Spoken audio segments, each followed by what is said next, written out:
What up, everybody, and welcome back to yet another Sound of Violence podcast.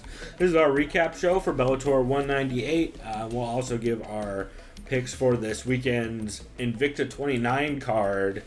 What is it? Kaufman versus Leonard. I think it's Leonard, yeah. Oh man, I'm gonna fuck that up later. Anyway, I am Pulver, and I'm here with my co-host Chris Madaffer. What up, dude?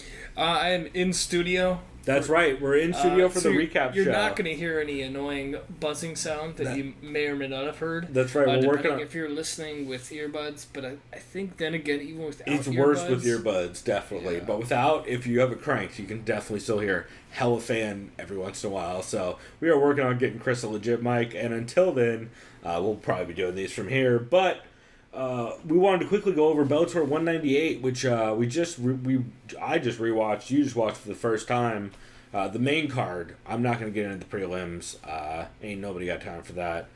But main card was pretty fun. Actually, the prelims were fun too. I should mention there were some good wins. If you scroll down, somebody won that looked real good. He caught a sub early. Wisely looked really good. There was also a weird injury on, I can't remember whose fight, one of them. But there was, it was fun. There was a draw in the beginning. The prelims are actually fairly decent. But we are going to cover the main card, which, oh boy. I actually got into a conversation with EKC, who is Casey of Esther and Casey fame. Ariel's videographer, is that right? The guy that sounds right to me. Yeah. Well, Esther does the photography. She's a photographer. I think Casey does all the video. I think you're right. But I talked to Casey, and Casey was saying, like, oh, this is one of the best Bellator cards. Bellator's got me all hyped. This was dope as fuck, which I agree with. It was a great card, but I feel like the mismatches really overshadowed shit in this card, and especially on the main card. It felt like Bellator wanted people to win, and those people won. Yeah, I agree. Based on the fights that I watched too, you can tell that they tailored a lot of the fights to be favored in... they tried to make this... There's a reason why there was 4 subs and a knockout on the main card. Yeah, you can call it a coincidence, but that's... Dylan Dennis subbing Kyle Walker is not a coincidence, which I guess we should get to. Yeah, But my point was to him is like, he was like, kind of how it goes. Just because guys are underdogs doesn't mean they're gonna lose. It's all because of style. I'm like, yes, it is all because of style. However, Bellator picked these style matchups for a reason, because they want to put these dudes over. And there's a reason why the vast majority of media did pick this card, the main card, correctly. 100%. The only reason I didn't go 4 for 5 on this card is because I hate Dylan Dennis. That's not true. I really dislike Dylan Dennis. I hate his gimmick. I'll say this. He drives me nuts. I don't like him either, and I think his gimmick is stupid and it's very contrived. I picked him based on I thought it was an easy pick against who was against him. Oh, I 100% it was right. the smart money. There's a reason why he was like a minus 1,000 favorite. But really? yeah, Wow, so I'm actually surprised it was maybe it wasn't that big, but it was pretty fucking big. So we should start off on that fight. That fight started out with Dylan Dennis coming out in the classic SBG stance and getting pummeled with left hands over and over again. Yeah, he got cracked pretty early and pretty hard right on the chin. Does it mean he has a chin? I don't know. He didn't get cracked by like a haymaker or an overhand, but he a little bit did. But concern as far as his stand-up defense. Yeah, I'll give it credit to him that he's very confident in just his stance and keeping a range. Yeah, clearly he did throw a couple decent kicks in there. Yeah, he wasn't bothered by getting cracked, and obviously he knew his game plan as far as like just noticeably. He didn't start panic wrestling or anything. Yeah. So his confidence was there. He knew what he was there to do. He's like, I'm going to submit this guy. That's what he went out to do. The way he submitted Kyle Walker... Pull guard. That was impressive to me. Dude, super Holy smart. Shit, yeah. You sure... also, Joe Rogan did a Fight Companion podcast for this one, and 100% you should listen to that, because if anyone's listened to that before, you know how Eddie feels about pulling guard when you can't get a takedown. And Eddie, he doesn't go nearly as crazy as I thought he would have, but he was like, perfect game plan. Can't take somebody down, you pull guard. That's perfect. That's exactly what you should do, which he's right about, by the way. If you can't take someone down, you have a clear grappling advantage. Probably should at least try pulling guard. Unless you're fighting Fedor or something, but... so yeah, Dylan Dennis pulled guard. Got into like a little bit of a scramble and basically ended up on top. Oh, and this answers our question. This fight was at 175. It was at 175. It was a catch weight though, and I don't pull up Kyle Walker real quick. I want to see what his last fight was at. I would imagine 170 at welterweight. I wonder if it's even gonna say. Let's see. Scroll down. Middleweight. Oh. Really? So maybe that's why it was a catch weight? I don't know. Well, because Dennis seems very small for middleweight. So yeah, that's weird that this dude was a middleweight because he was fucking half the size of Dylan Dennis also. Yeah. You know what I mean? That like, he was weird. way smaller than Dylan Dennis. Dylan Dennis does not look like a middleweight, so... I don't know what's going on with that. And I wasn't able to get confusing. I really wasn't able to get a clear answer. Like, I asked a couple people, and most of them were just like, still in Dennis, bro. Like, yeah, okay. That checks out. But, I don't know. Dylan Dennis got a win. He said some semi-misty shit, but not that misty shit in his post-fight interview. And then afterwards, he started talking about Ben Askren and how everyone else on the card should be worried about him, and they should be calling him out. And in which case, I'm 100% pitching let Dylan Dennis fight Fedor next. It was scary, too, because Dennis was so serious when he was saying that stuff. Oh, the Ben Askren thing? Yeah. Yeah, but he also said, like, oh, I'll fight anybody. Everybody on this card should be scared to fight me. Which please let him fight Fedor.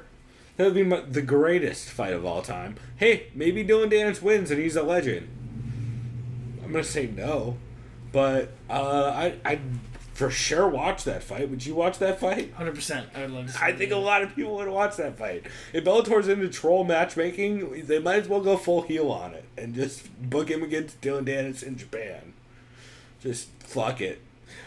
Real quick, I'm going to pause because I realize how much noise my fucking stupid jacket's making. Yeah, your jacket is super loud. We won't even pause. We'll just we'll embrace the noise of your jacket while you take it off. I was going to mention it.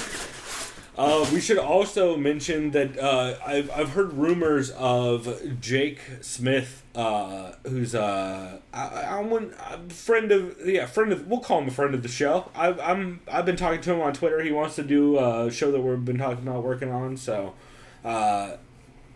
he's a cool dude. But rumor is him and Dennis are fighting, or at least that's what he keeps throwing around on Twitter. Because what's he, welterweight? Yeah, welterweight, which I think is going to be Dylan Dennis's weight class. I would imagine, because he's like, what, 5'10", 5'11"? I don't know. He's pretty big. 6 foot. Yeah. Oh, okay. Yeah, that makes sense. So, yeah, welterweight's about right. Especially for his build. He's not like a crazy wide. I know this isn't, but I don't have a thing. It just says New York City. Yeah, his nickname is El Jefe, though, evidently. That's Jesus. Yeah, he's definitely Puerto Rican as fuck. Remember we were talking about that he has to be. Oh, is he? You think so? If I were to guess, I have no idea. I just don't know anything about his background. Or at least part Puerto Rican. You would think he was born in New Jersey, so yeah, on his mom's side, or Italian or something. On his last name is Dennis. You know what I mean? You're better at genealogy. Well, on his mom's side, because that's the dad's name. You know what I'm saying? I'm just saying, just looking at this motherfucker, he looks like he's Latino as fuck. So he's definitely Puerto Rican on his mom's side. Or something. I'd put $100 on that. Anyways, okay, hey, next week I will look up the heritage of Dylan Dennis, and we will make a terrible shot bet with that. Yeah, that's a better idea, and I hate this kid too, so whatever. Yeah, I mean, he just Yeah. Oh, and shouts out to my cousin Dennis. Jordan. I gotta ask him. My cousin. He's not really my cousin, guys, but he is.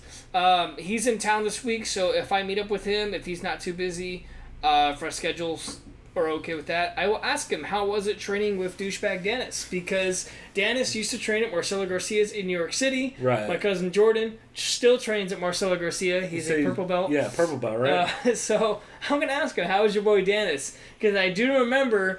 You gotta imagine he at least was running. This was like a year ago when he got kicked out. I commented on when Jordan got promoted purple, I said, "How's your boy Danis?" And he just liked it. So it probably knows, like, fuck this guy. Yeah, there's probably a story there. All right, cool. Maybe we'll get a sweet Danis exclusive, as I like to call him for the show. But yeah, I mean, Danis looked fine once he hit the mat. He looked not great. Oh, it was slick as fuck. That's the mission. Yeah. 100%. I imagine they'll probably keep putting him up against other strikers. Oh, 100%. You know? Like, I can't imagine they give him who he's asking for next. Like, anyone he's actually asking for. Like, maybe they give him Jake Smith, but I don't think they do that either, because that's a terrible plan. Jake Smith will fucking crush Dylan Danis, which I'm all on board for. But I have a feeling this dude is writing the script to his own funeral as we're going through this. I don't know. But speaking of slick subs, it was the night of them. Jesus Christ. Neiman Gracie took on Javier Torres and got the sub via triangle in the second after dealing with a fucking handful of heel hook attempts that I don't know if it actually fucked his leg up or not, but there's a couple of those that did not look comfortable. He did a good job of kind of just stuffing both heels in and making it real awkward to get an actual angle to get the grip on that, but overall, super impressive performance from Neiman Gracie, and that dude just keeps moving on and looking slicker and slicker. Not a lot of striking we saw from him in this one, but yeah, didn't need it. I was kind of expecting. He also didn't get bombed on like but he kind of wasn't just able to. Yeah, he also didn't get bombed on like Dylan Danis though. Yeah. Although I guess that's what 6 fights or 7 fights, however many, does to you. But yeah, good win for him, and I'm excited to see him come back. Although I would like to see him against, I get that Torres' whole thing was always never been subbed, but that matchmaking was. Yeah, until now. It's arguably less competitive than Dylan Danis' matchmaking, and Dylan Danis' matchmaking was not competitive. Yeah. This one, actually, you originally had Salter, who fell out of the fight the day before, I think, right?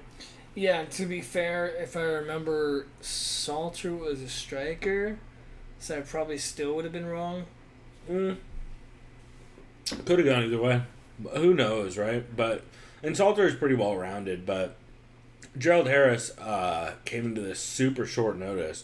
Already turned down the fight and then accepted it a day later because he was eating donuts when they called him about the fight the first time. He was like, I can't take a fight if I'm eating donuts right now. And he thought about it for a day and he's like, alright, I'll take the fight. Clearly that's why he lost. I mean, he lost because he went to the ground with Rafael Lovato Jr. Apologies. Oh, and he's American too? Yeah, he's American as shit. Everyone in the audience probably like, what the fuck? I called him Rafael Lovato Jr. because that's what I've heard a bunch of people call him. Not his name. His name's Rafael. He's American as fuck. I think he even had a quote this week saying, I think it was maybe John Morgan's podcast, something like that, where he's like, yeah, my name's Rafael. Only my Brazilian friends can call me Rafael. Otherwise, it's kind of weird. So, good win for him. Nasty armbar. That was impressive, especially his awareness with his leg placement. Is able to just put that left leg on top across the jaw. Yeah. To just get that armbar. Yeah, the way he went belly down and then rolled through and hit, I believe Eddie Bravo on the Joe Rogan Experience, probably one of the best breakdowns of this, where he was talking about how normally he'd try, because you don't normally want to cross your legs when you're hitting an arm bar, but Eddie Bravo talks about how if you're going for the arm crush, he'll try and finish the arm bar if he has to give up an arm crush from that position. That was a cool breakdown, and yeah, super slick, super impressive win from that dude. Hard not to be hyped on him going forward, man. He has been on fire lately. Then we had Emmanuel Sanchez versus Sam Sicilia. We were both right in what we thought the game plan of Sicilia would be. Yeah. This throwing those overhand rights. Yeah, it kind of went how we thought it was going to go. Sanchez, we said decision, which wasn't a bad pick. No, I didn't think he would get the sub, but I also didn't. Let alone the first round. Yeah, let alone a standing arm triangle. That was impressive. Like he kept staring at the camera. Yeah, that's one of the coolest shots ever. Is him looking straight up at the camera, smiling while he has this. He has the head and arm sub in, and it's nasty too from the way he hit it, because he got like the hand tucked and everything, and then would just like fucking at a weird angle off to the side. And then eventually finish it to the point where Sam looked like he was about to go out if he didn't tap. So, really, really nasty finish. Sam did come out and throw some fucking bombs, but, I got caught the clinch and got subbed, which was super impressive. I like to see Emmanuel Sanchez against the winner of the Pitbull fight, but I don't remember who he's fighting, to be fair. So I'm terrible at keeping up with Bellator names. Yeah. I just can't remember off the top of my head who he's fighting. He's fighting somebody really good, too. I just can't remember their name right now. But I'd like to see him face the winner of that fight. I think it'll be fun. And hard not to like that dude after his post-fight speech where he's just yelling about how, like... although he might have cursed himself by saying it's the... what did he say? It's the Sanchez era? Oh, yeah, it's in the Matador era. Or it's the Matador era. Yeah, whatever his nickname is. So that's usually not a good call-out. No. Joe Rogan kind of permanently cursed that for the MMA community, no pun intended. But, yeah, good win from that dude, and I'm excited to see him again. Sam Celia, not a terrible performance from that dude. He has been on a rough stint, though. Like, I think he's 1-5 right now, maybe. Across the UFC, and shouts out to that car. Everybody thinks they're fucking Vin Diesel out in my neighborhood, even if they're driving a fucking I almost had you. You never had me. Your car. You never had your car. Yeah. Oh God! Don't get me started on this. Chris, you know how many miles I live? No, you know how many seconds I live my life at a time? You live your life a quarter mile at a time. God damn it! That's what it was.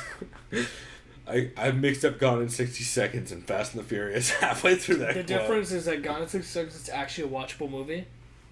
In comparison, depends. I'm saying in comparison. I don't know. Angelina Jolie is maybe the only thing that makes that watchable. That and the scene with Donnie Lowrider.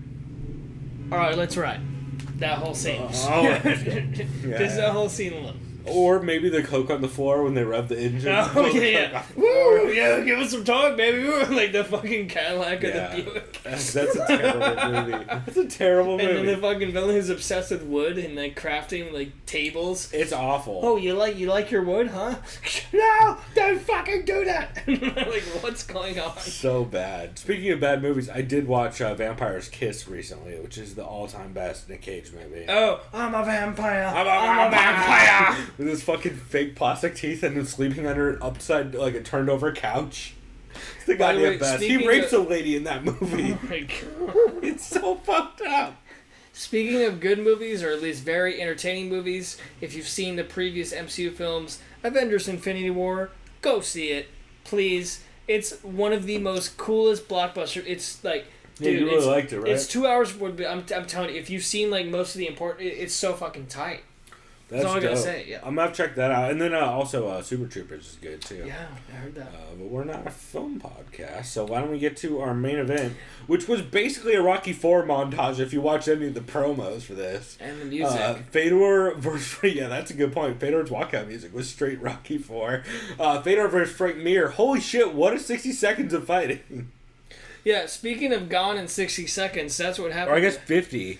Gone in 48 seconds was Frank Mir. Good God. Although not just like... Frank Mir came out and blasted Fedor he knocked him the fuck down. Yeah, got the underhook, got the clinch, started banging him with the right hands, and Fedor hits a classic Fedor judo trip. Actually, we should ask Judo Bill for the right name on that. So that was real slick. Some super Japanese sounding shit that I can never remember. Super, super dope throw. And then after... so Mir pops back up. Fedor kind of lands on him, not really. Mir shakes it off. They separate. And then Mir comes in trying to close the distance, throwing. And Fedor, lands almost a Nick Diaz open hand slap. And then blasts a right hand and then turns a corner, and as Frank Mir comes in towards the cage, clips him with this crazy, weird, looping left uppercut type Fedor bullshit. It's hard to describe that dude's weird casting punches because they always come from these awkward-ass angles.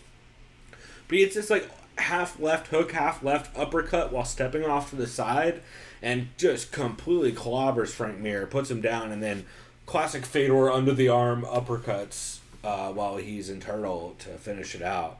Man, when you think about it, Fedor has clipped now. He clipped and put out Frank Mir, and he clipped and almost put out Matt Mitrione back to back, which is kind of fucking impressive when you think about that. But yeah, this fight was wild as shit. Yeah, this next matchup between Fedor and Chael is depressing. Yeah. It's battle of who wishes. So what's worse? It's battle of who's still doing the best steroids. We expect Fedor to win, but dude, if Chael wins, oh boy.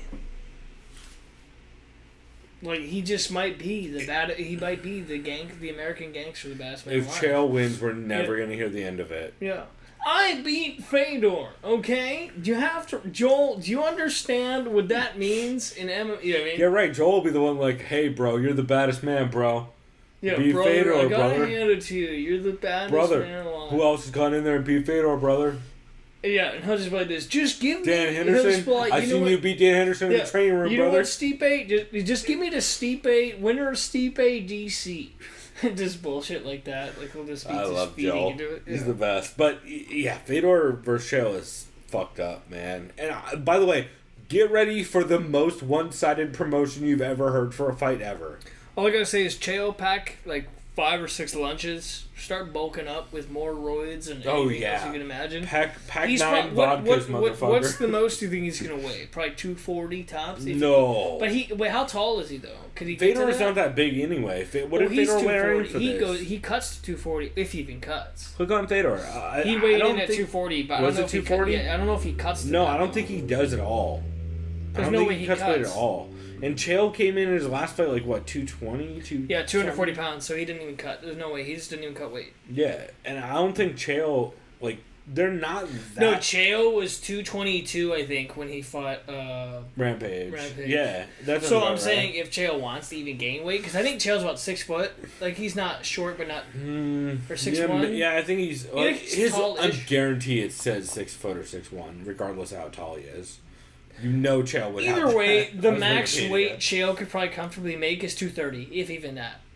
I would think. I don't think he would even bulk up at all. Yeah. I think he thinks his advantage his game plan is just wrestling, being quicker. Right? Yeah. Putting Fedor against Cage, making him tired. You gotta imagine. Or yeah, that seems like a bad game plan. Maybe just constantly shooting doubles on Fedor. I don't know what his game plan would be. Maybe just jabbing Fedor like he did fucking. Honestly, maybe just jabbing the shit out of Fedor like he did Rampage. How sad would that be if Chael out-jabbed Fedor for fucking 3 rounds? Yeah, because realistically, who is it? It's Ryan Bader versus the winner. King Mo. Ryan Bader, King Mo, and... they're fighting next. And then they're fighting that winner.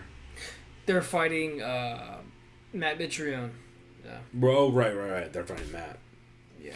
And then Krokop versus Roy for the... Alternate. And then there's also another alternate with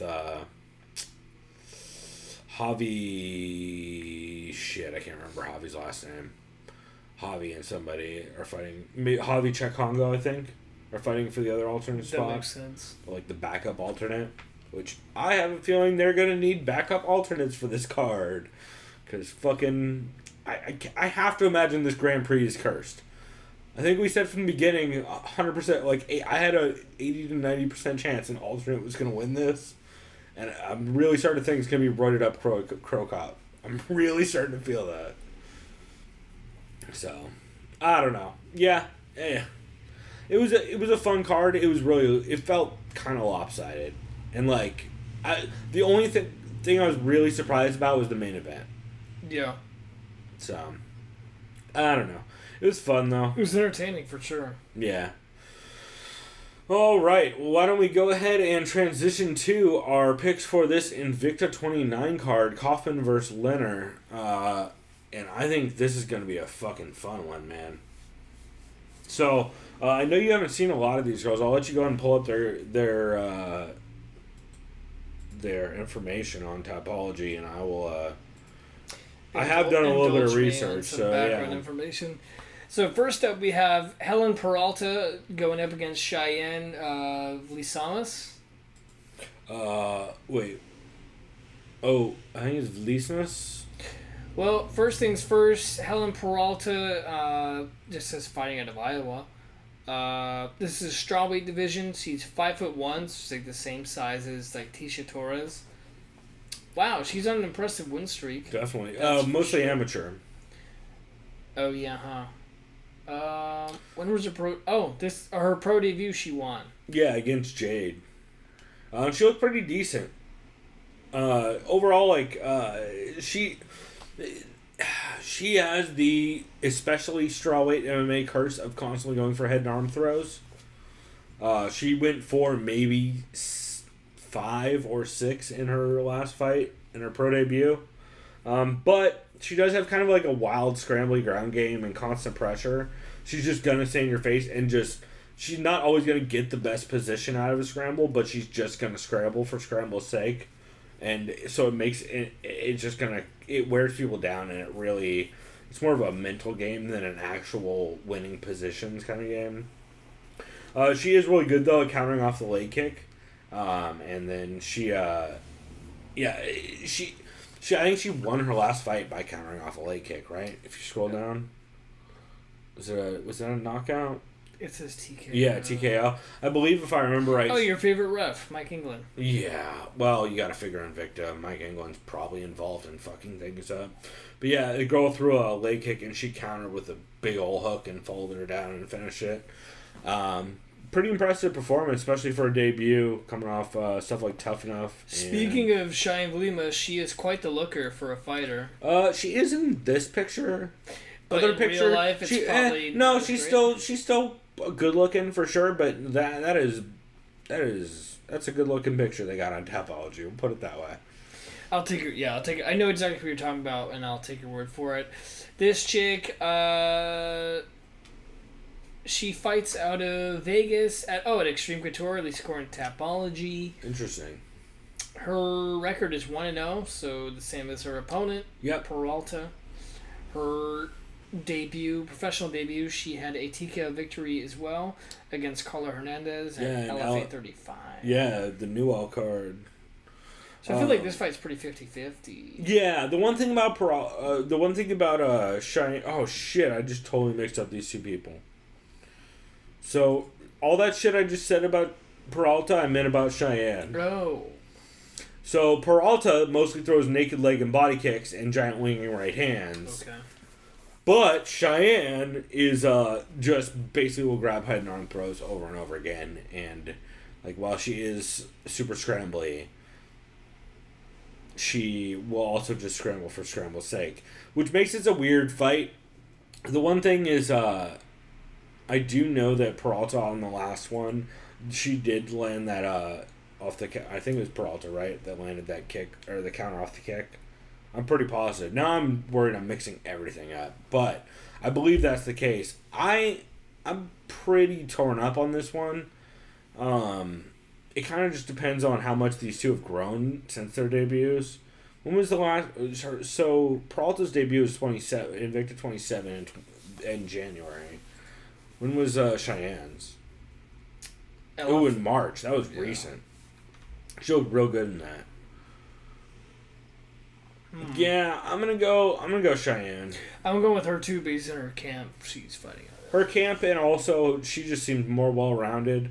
The way Peralta, you're saying too. Yeah, well, and just the way Peralta will throw naked kicks all the fucking time. Like, that was a lot of what she threw in her fight, was just naked kicks or winging right. I'm gonna go decision because I'm not sure. I'm gonna go Cheyenne via. Like TKO. Yeah. I'd probably lean like second or third, something like that. I just think that at some point Peralta's going to throw something too obvious and get clipped. Especially, Yeah.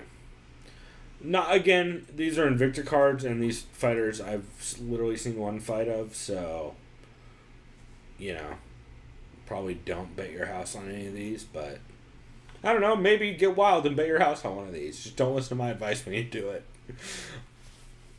So next up we have Allison Smith, the American out of AKA American Kickboxing Academy in San Jose, California, going up against Macy Chasson, who is fighting out of Louisiana, it says. Yep, out of somewhere dope. I can't remember where. Not Shreveport, but somewhere. So cool. she only has one professional fight. This is Chasson. She submitted Miranda Deering via arm lock at Cage Warrior Championship 16 last October 21st, 2017. The veteran Allison Smith, who's 35 years old, fighting at AKA. Oh, so she has one pro fight too. Yep. She choked out Erica Godinez at Dragon House 24 in November of 2016. Yeah.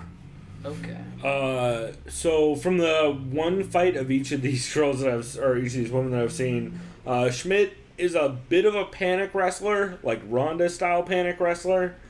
Like, just doesn't want to engage on the feet and will run forward with her hands out trying to clinch up. Okay. That worked out okay in her last fight. Although, that's not fair. She does throw some off-balance kicks in lieu of trying to get clinch attempts.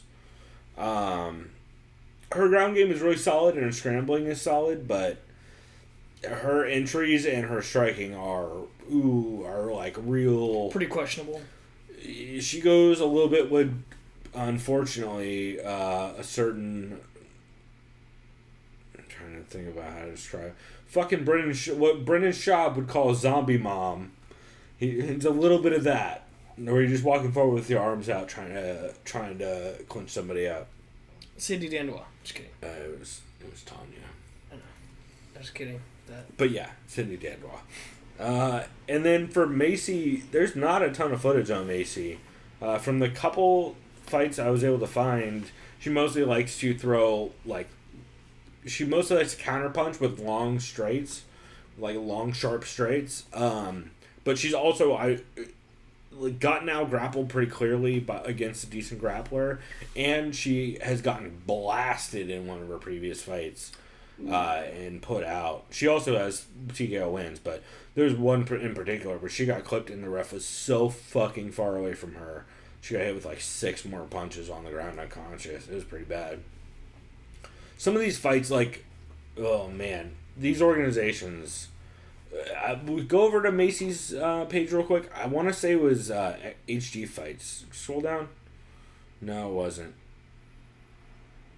Oh, WFC, that's what it was. That fucking ref in WFC is so far away from the action so many times. Watching footage for this card... I don't know if it was the same ref or if just all refs for that promotion have the same fucking problem. They're literally on the other side of the cage. So someone gets dropped and put out, and the ref is sprinting 50 feet Yikes. to try and stop it, while the other person's just getting pummeled. I saw 2 or 3 times. It's pretty bad. But yeah, I mean, Kaysen, or I think it's Kaysen, right? Chasen? Chasson. Chasson is... she definitely has a chance to win this if she can land a sharp straight counter. I just don't know if I'm leaning that way, really. I'm leaning towards her only because the other chick, Schmidt, hasn't fought in almost 2 years.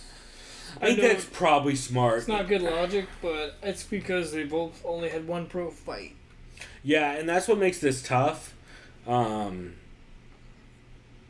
are you thinking? Since I haven't been able to find any footage on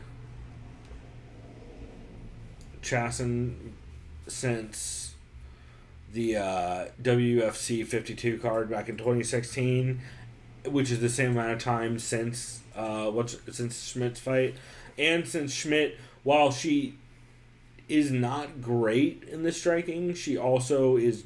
She will walk through shit to get a takedown, and then if she is on top, she'll do pretty well. Yeah. I'm going to go Schmidt right via decision, but that's probably I could honestly see this one going either Schmidt wins by dominant top control or Chasen wins by absolutely smashing her as she comes in. So next up on this card we have Shayana Rincon, if I'm saying that right. Yaya Rincon versus Lisa Spangler, except Yaya Rincon is actually out of this fight. So if you click right to the left of Invicta FC 29 tab, to the left of the Invicta one, Sarah?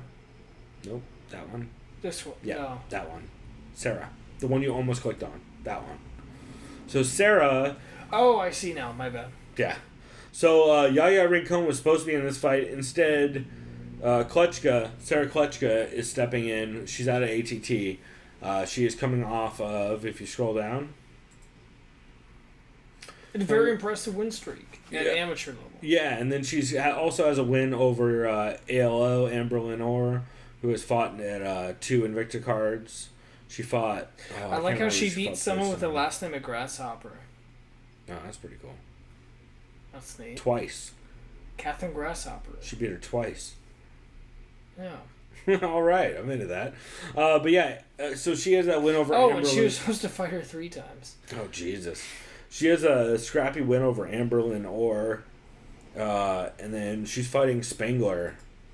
Who, Spangler, if you look at her record, is pretty impressive. And if you go ahead and look at her one loss, it's to 50 cal Holiday, head of Alliance, who just dominated a girl in the UFC in her last fight. Yep, shouts out to Cal Schwartz. Or, sorry, that was an Invicta, actually, right?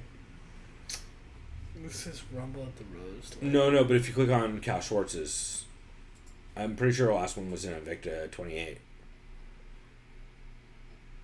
Yeah. Yep. Yeah. That was when she had all the suplexes and fucked that girl up. That's right.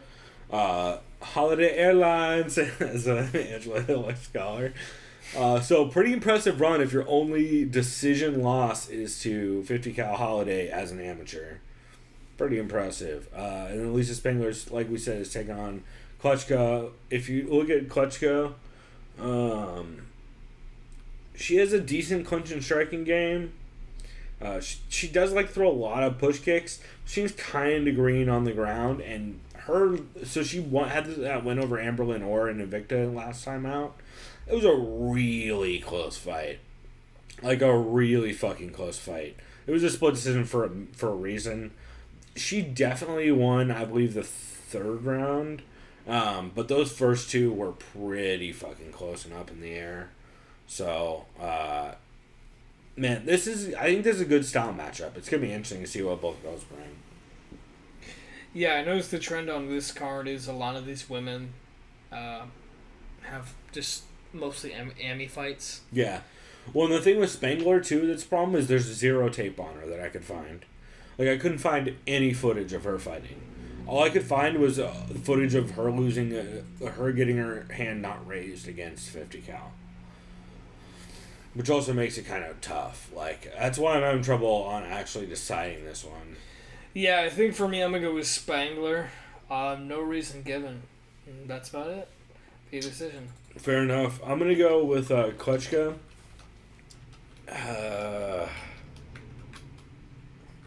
I guess by decision. I don't if I had footage on Spangler, I'd be more willing to be confident in any pick here, but I have no idea what to expect from her. So going to decision with 50 cal is pretty impressive, but if I can't see it, I don't know what that decision is. Next up, we have another fight between 2 more Americans. Liz the Titan Tracy is taking on Sherry Murosky. Excuse me. This is going to be a fun one. Let's see. Both these fighters, Liz Tracy has a hell of a record. Yeah, a record of 4-2. Yeah, but in her 4-2... Oh, she fought Andrea KGB Lee. Keep reading. She's fought Chris Stanley. Yep. She's fought Ashley Yoder. So, yeah, she's fought a who's hella names in 6 fights. And she's coming off a win over Who's that? Susie Watson. Yeah, which I couldn't find any footage on that because King of the Cage is terrible about footage. And then Sherry Morosky, her last fight was a split decision loss against Brogan Sanchez. She has a win over Tracy Cortez, Shannon Sin. Who else is there?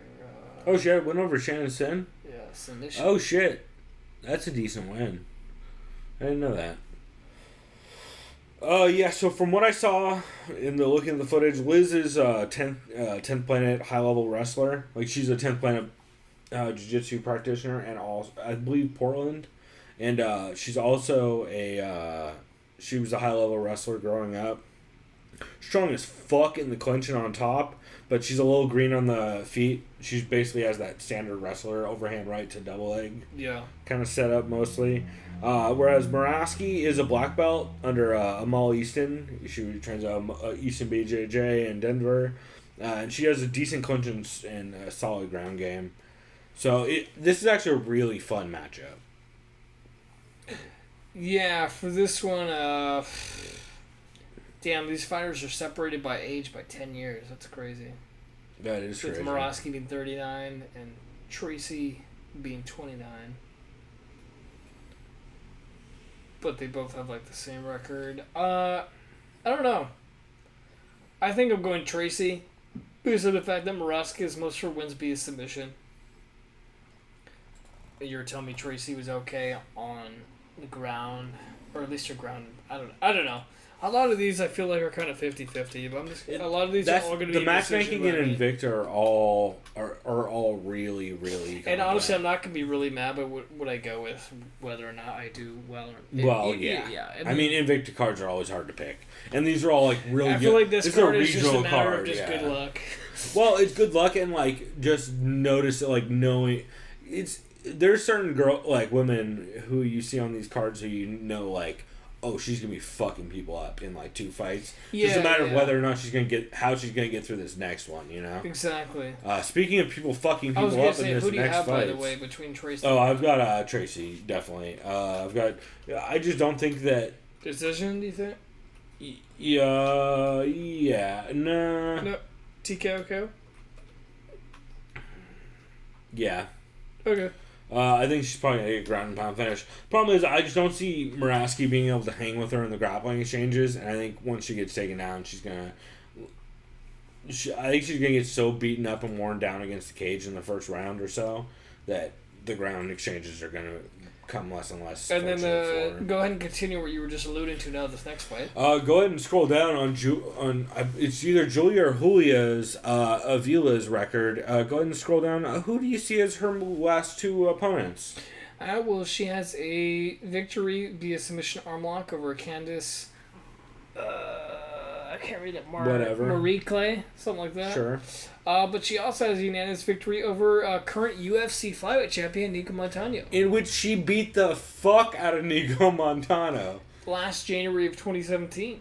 She beat the fuck out of her in that She fight. also has a victory over Mary Renault in 2012 in her pro debut. She beat the fuck out of Nico Montano in that fight. I can't state this enough. Like, I watched that fight expecting to see... Like, Nico Montano basically held her against cage like she did for all of Tough. And would land, like, a couple sneaky right hands here and there. Meanwhile, Julia, I can't remember, or I can't tell because the announcers keep switching back and forth on her previous fights, came out throwing murder balls at her the entire time. And, like, she would just, like, throw jabs out of range and then just rush in with, like, 18 hooks and clip her with, like, 6 of them. And she's going up against American... Marcia Allen. 36 years old. 6-2 record. I see her... She has her 2 losses to Ashley Evans Smith and Justine Duke back in 2012. Yeah, also has a win over Karina Dom. I'll just say this. The fact that I saw that she whooped on Nico Montano, I think I'm going with Julia Avila. Yeah, I am too after seeing that Montano fight. And I'm just picking decision based on it's an Invicta fight. I think it's kind of difficult to really... You always say that, but like I feel like these fights almost never go to decision. I think you're right too. But then again, I don't know kind of how to pick this. Yeah, I'm going to go... I'm gonna go via knockout TKO. Yeah. Probably second or third.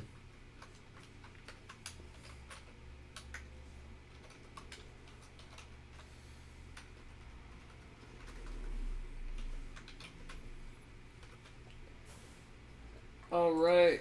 Next up, we have Pearl Gonzalez going up against Barbara Osceola.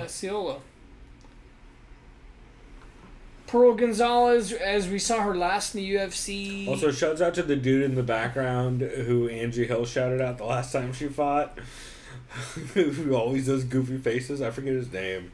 It's not Liberace, but it's a name like Liberace. He goes by some like designer's name or something like that. Not Loren. Something. He goes by something. Go watch the Two And Straws shouts out to Pearl video Gonzalez fighting at the 10th Planet Jiu-Jitsu in San Diego. Well, Oceanside. Oceanside. But yeah, you're not going to say Oceanside. You need to be proper about it. Right. But yeah, shouts out to local fighters. Shouts out to Pearl Gonzalez. She's coming off that win over Pop-Tart, Callie Robbins. And shouts out to the UFC being pieces of shit and like trying to ban her from that one fight because of her. That wasn't the UFC. That was the New York State Athletic Commission. Yeah, who were pieces but of then shit. again, New York State Athletic Commission also didn't allow Max Holloway to fight Khabib because. And they also allowed Misha Tate to fight. Yeah, we don't have to explain this. We've talked about it. Shouts out to Misha Tate's. Extended features. I was gonna say Misha's Tates, but I just left it. You guys knew what I meant. I didn't have to finish that sentence. Yeah. Shouts out to her being prego. Yeah, right. To who was that guy named? Johnny Nunez. Yeah, the dude from He's Tough. like 0-4 in Tough. He's like been on Tough like 2 or 3 different times. Yeah, he's he's fucking 1-0 for baby making. Yeah, fair credit to him or not, whatever his game plan is. Nah, credit to him regardless. Oh yeah. Shouts out to Jabs. Anyways. Shouts out to Jabs. Where's Fight Valley 2? That's all I want, you guys. All right. Anyways, Pearl. we have Pearl Gonzalez. Last time we saw her, she had victory over Callie Robbins in Invicta. Yep. Decision. Good win. She's going up against Barbara Ascioli, something like that. I don't know how to say her name. Yeah, you got it. Last time we saw her, she's on a 2-fight skid. She had lost to Tiki Ohashi at Pancrase 293 and Karina Rodriguez in Invicta 24. Yeah, overall... Barbara is 25. She fights out of Macelo, Algoas, Brazil. I know I said it wrong. Sure. Fedor's fight. 4-2 record. Pearl Gonzalez with a record of 7-3. Yeah, Pearl looked Fighting really... out of San Diego. Whatever. We'll say San Diego. Yeah, Pearl looked really good in her last fight. She had super solid striking and won a lot of the clinch and grappling exchanges on top. Actually, on top of Hannibal Burris' face at Invicta 28. Hannibal Burris, what do you mean? Because he sponsored the event, so his face was on the mat. So she was the one of the... Wait, his face? Yeah, like it said HannibalBurris.com, and it was just a picture of him. No way, I on the gotta mat. see it. Yeah, it's great. Is that something I can look up? Yeah, well, if you just go to... Wait, no, just look up Pearl Gonzalez. It'll come up. I'll say this. Pearl... If you just look, Pearl Gonzalez Fight Pass, it was right there. Callie Robbins, right there. Right here? Yeah. I think it's muted. Make sure it's muted. It'll pop up. But, yeah, Curl Gonzalez. Yeah. Pearl. Oh, that's making noises. See Hannibal Burris right there? Oh, yeah, that's amazing. It was also on the mat. That's fucking amazing. Yeah, it's hilarious. Oh, my God. He probably talked about that on his Handsome Rambler podcast. I'm sure, which is great, by the way. His podcast is everything he does is fantastic. How did he arrange that? He really likes Invicta. He sponsored it. Like, he's like friends with Shannon Knapp and a couple fighters, and he just sponsored it. That's His fucking face amazing. is also on the mat somewhere too, which you'll see at some point during this, when they pan over. Wait, oh, they almost showed it. Anyway, and then for Barbara Ascioli, her last fight in Pancrase, Fight Pass lost the first 3 minutes of, which is great. Just as Fight Pass is having technical difficulties for like the first 3 minutes of it. And then, yeah, overall, she had some decent kickboxing, but some rough takedown defense from what I saw. So I think this fight will be fun, but I'm definitely leaning Pearl Gonzalez via decision. Yeah, I am as well. No disrespect to her opponent, but I usually kind of like to base these decisions based on who I've seen fight rather than who I haven't seen, and it's just like, well, I just kind of have to go with who I've seen on tape. You know what I mean? Definitely. So you going decision 2 for Pearl? Yeah. Cool. That brings us to our co-main event: Pannie Kianzad versus Bianca Daimoni. I specifically listened to this so I pronounced it correctly, and I still don't remember. Bianca, I think it's Daimoni. Oh boy. Way to go. Hit forward. So Pannie went a scrappy 3 competitive rounds with Sarah Kaufman in her last fight. Whereas Bianca, from what I saw, doesn't have the best takedown defense. But she does have some solid pocket brawling and some really good top control jiu-jitsu. But if you look at their record... Yeah, we got Pannie Kianzad, record of 8-3, fighting Copenhagen, Denmark. She's on a 3-fight skid. She is, but if you look at that competition, that's fucking really high competition. Yeah, Sarah Kaufman, Raquel Palui, and Tanya Evinger. And Jessica Rose Clark before that, like that, who she has a win over. Like those are easily top 10 Invicta fighters in that weight class, no question about it. And most of those were really competitive too. So, especially the Sarah Kaufman one was super competitive. We watched a bit of that, and her and Sarah Kaufman kind of just scrapped it out for 3 rounds. It was really tough. Whereas Bianca, what's her nickname? BB? BB. She's 7-2. Her last victory was over against Ilara Joan. Yeah, Joan. Because Brazil. Looks like she's mostly fought Brazilians. Yeah, her last fight was in Katana Fight 3 also. And she's fought in Samurai FC. Into both of those. Does that say Amerisal? Americas. Oh, it says Americas. FC That's kind of better. Whoa. Talent Draft 2. Oh, there's some good names. Fatality Arena. Oh, boy. There's some good names in this. Circuit Talent. Copa Strikers House. Keep going down. Oh, man. Those are a lot of fun. There might as well be a fighter called, like, Big Boys Card. Or might as well. Big Mama's House. Yeah. Poha Fight. Yeah, this is weird. I don't know who to pick. Yep. Welcome to Invicta. I mean, to be fair, it's kind of just... It's hard to tell. Do you go with someone who has been competitive with high-level competition but hasn't been winning, or someone who has been smashing low-level competition? Well, the Swedish chick is from Iran. She's taller, she's bigger, she fights at Copenhagen, Denmark. She's fought a lot of European talent. She did just recently fight... She went through a decision, even though she lost to Sarah Kaufman, while Bianca Daimoni... Yeah, I'm going with the Iranian Kianzad, dude. I don't know. That's the right pick, I think. I'm going to go Kianzad, probably via decision, although I could see a TKO. But I'll go decision just off the chance that I think Bianca's probably going to be tough and going to be able to withstand a lot of... I think she's going to be able to make it 3 rounds at least, but I definitely... I think it'll be a fun fight, though.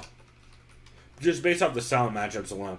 The only thing that worries me is I think Bianca's takedown defense might not be up to par in a way that if Pannie Kianzad pushes the clinch / like grappling game, I think that I think Bianca might just fall to guard a lot during this, which could make it rough. And then Sarah Kaufman versus Katharina Lenner, who, if you guys don't know Katharina Lenner, she's the one who posted when she signed with Invicta. It was her with her feet up smoking a cigar while a bunch of naked dudes were around her. And then she also, if you guys are interested, I hope you're not, because I hope you're not fucking creeps like this.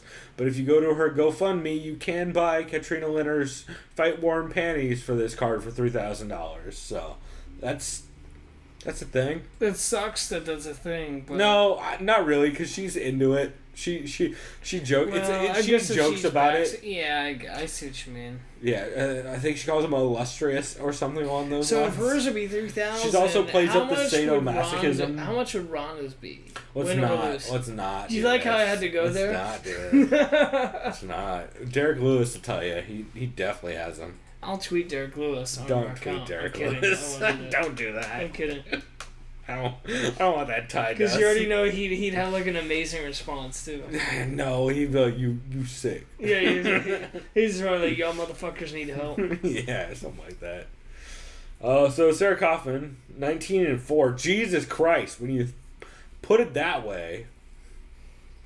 Yeah. By the way, I'm picking Kaufman in this fight. I was impressed by Leonard and the footage I saw. As far as stand-up goes, but I gotta go just with Kaufman. Well, I guess since Chris is just jumping the gun on this shit, I am too. Yeah, sorry, I apologize. But why don't we at least give Sarah Kaufman some due, because her record is crazy. Yeah. In her last, let's say 6 fights, she has wins over Paniki Zad and Jessica Rose Clark, losses to Shevchenko by decision, by split decision. She has lost via sub to Alexis Davis and a win over Leslie Smith.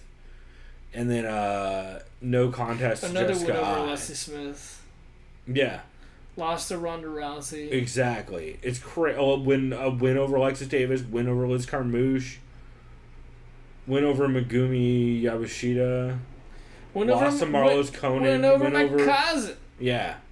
She win over Shayna Baszler, Misha Tate. She has a crazy fucking record. Win over Valerie Letourneau. Yeah. She beat Alexis Davis like 3 times. Twice, I think, and lost to her once. 1, 2. Yeah. Twice and lost to once. But, she has a crazy fucking record. And Sarah Kaufman's, all of her losses have been generally, except for that Alexis Davis one, via or Ronda, via decision, which is super impressive. Man, she's just tough as nails. She's taking on Katrina Linner. Oh, fuck that up. Who looked really good in her debut in Invicta last time out. Against Alexa Connors. Shit, I didn't realize she had a fight since then. At 145. That's interesting. Huh. She went via decision. That was some weird German card, so. You ever heard of Hype FC, Chris? Not until now. Especially since hype is not a German word, and that is a German card. They like to get hypes on MMA. Yeah, I'm going Kaufman via. I think Linner's too tough. Shout out to Kaufman being a German name. I think Linner's way too fucking tough to get knocked out. Absolutely. I think it's gonna be a scrappy ass fight though. I'm telling you right now, both these girls are just gonna come forward and throw bombs. Of course. For a lot of this fight, it's gonna be pretty crazy. I just think Linner, if Sarah Kaufman goes to wrestling at all, I think she's gonna win. I just think she's gonna out wrestle her. If she even just instigates one clinch attempt, I think she's gonna figure out that she's gonna win every wrestling exchange. And Sarah Kaufman generally pretty smart fight IQ, despite being willing to get into brawls. So, is this for the vacant title? It is, right? Yep.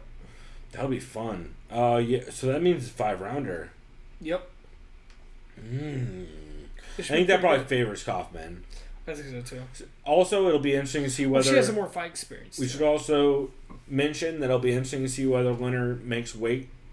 Yeah, she missed weight her last fight was catchweight at 140. She missed weight by 5 pounds. 5 fucking pounds, yeah. And since you have to hit it on the nose, and this will be her first time making 35 in a while at least. Her first time making 35 according to Apology anyway, because they don't have weights on any of these other ones. Oh no, they do. She's made 135 twice, ever. A lot of missed weights on this. Or 145. bouts. But yeah, I'm gonna go. Yeah, I'm gonna go Sarah Kaufman. I think she probably wins. Oh man, 5-rounder. I'm starting to lean TKO 4th or 5th. You know what? I'll stay decision. I would not be surprised if Sarah Kaufman starts banging on her real bad 4th or 5th and the ref stops in. But Linner is tough as shit and is willing to brawl, and I think it's going to make it a fun main event. So I think this card's going to be fun as hell, man. And I would argue more competitively match made than any of the Bellator card or any of the Bellator main event this last weekend. I think so. Apart from like Fedor Mir, because Fedor Mir is competitive, but like not. It was competitive really. All for 60 seconds. Well, right, but like. But I know what you mean.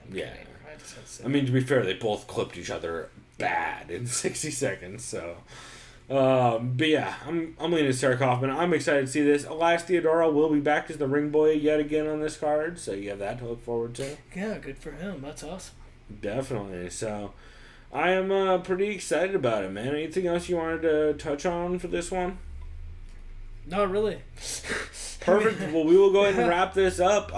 I would argue you guys should definitely keep an eye out for TJ DeSantis' Invicta coverage.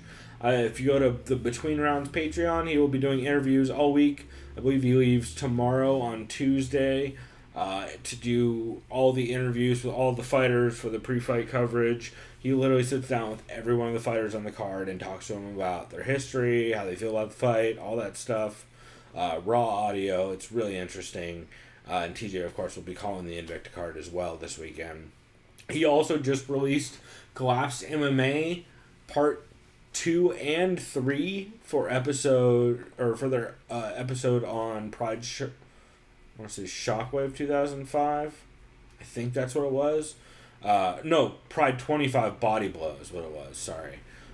So for their Pride 25 Body Blow one, they did the intro one, I think like 3 weeks ago we talked about it on the show, but they just put out another 5.5 hours worth of content recapping that card, so I recommend you check that out because that'll be dope. And yeah, man, that's basically the only thing I wanted to shout out. So everybody go follow us on Twitter, TSOV Pod. If you are looking for like more in-depth odds on Ryzen, which by the way I didn't have time to research the Ryzen card. Ryzen 10 is this weekend. So, if you're interested in picks on Ryzen, let me just tweet me and or tweet at us, and I'll let you know what we're thinking towards the end of the week. Once I have time to actually sit down and look at some of those. I know fucking what's his face is fighting Ian McCall. He's fighting. Oh god damn it. Right. Hopefully Kyoji Horiguchi. Oh, wait, they're rematching? Wait, did they fight before in the UFC? No, they didn't. I'm sorry, I apologize. He fought that one dude from Africa who talked shit. Yeah, Minel and then McCall lost because the ring rope. Yeah, the rope cut him. Oh, but he's fighting Horiguchi. That should be tight. Yeah, he's fighting Horiguchi. That should be a fun fight. Oh, shit. Also, Tenshin is on that card. There's a couple fun people on that card, so should be cool. I just haven't done any research for it yet, and we're recording this on a Monday, so what are you going to do? Yeah, what are you going to do? Also, I'm hoping we're not cursing this Invicta card by taping this on Monday, but if we did, apologies ahead of time. I know we've cursed 2 cards in 2 weeks, and I'm hoping we don't curse a I'll third. just say this. One card we're not cursing is my birthday, July 7th, because that card is so stacked. Fuck the preview, fuck the recap on... No, we just got to play that shit safe. Yeah, well, or we'll tape it on Friday, where it'll be like mostly safe. Yeah. But, you know what I mean? Yeah, exactly. But we will not have a regular podcast later this week. Instead, we're gonna put up our commentary that we recorded 2-3 days ago on Saturday for which I barely remember because it was so great. Oh yeah, it was a thing. Girlfriend Karen may or may not have passed out during that commentary for Kickboxer Retaliation. So look forward to that. AKA wannabe James Bond. Yeah, it's a thing. We recorded that last Saturday, and I honestly haven't had time to go back and edit it yet since before we recorded this. So we're gonna get our picks out, but like we always do about this time, tweet us on Twitter. Because that's what you do on that site, TSOV Pod. If you subscribe on YouTube, we're the Sound of Violence podcast. If you search that, we'll show up. Also, we do put out, I try to at least every week, add playlists for all the dope comedy podcasts that are on YouTube.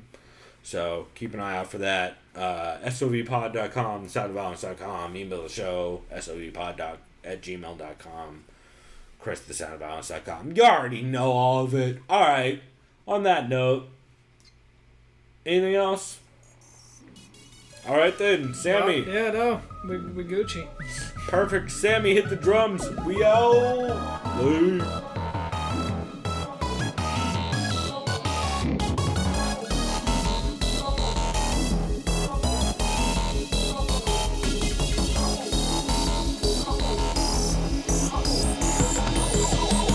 Yo, give me that tribal beat.